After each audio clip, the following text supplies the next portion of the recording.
Yeah, I gotta say, there is literally no point in getting into a relationship in 2026.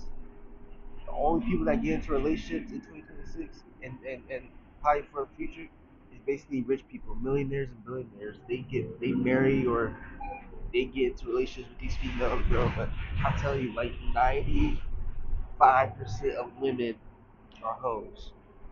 They will lie to you. They will talk to you about Christianity all they want. But I'm telling you, church is basically church is basically a retirement tour for whores. Church is I'm telling you this again. Church is a retirement plan for females, for hoes, for girls that are like partying up in their 20s and they get desperate in their 40s, in their 30s and 40s because nobody's looking at them like that as they age. If they don't pull out, like the older ladies have to pull out faster in order to get attention. So younger girls, they play a little hard to get sometimes because they freaky. They know they have more power in the situation.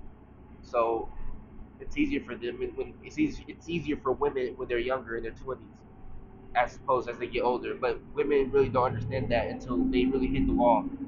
So once women hit the wall, that's when they realize like life reality check. They snap back into it like they want to go to their feminine roots and be feminine again. When it benefits women, they want to be feminine because they feel like the system and the government and the rules protect them. With Me Too, with feminism, believe all women, all the stuff that was going on with that. So women want to, they want power.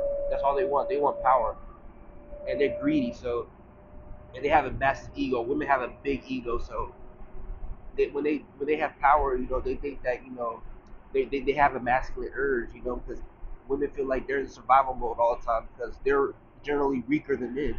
Men are stronger, more physically capable of protecting themselves than women. So women want to bring on this masculine role because they feel unprotected. But the thing is, men feel unprotected because the system protects women from everything. Men get falsely accused, and divorce rates, are just going crazy. Population is declining, so once divorce happens, people are already trying to, end marriage because you get divorced, you take half your shit. Who's trying to deal with that? Men are not trying to deal with that. That's why men are not trying to get married. It is what it is.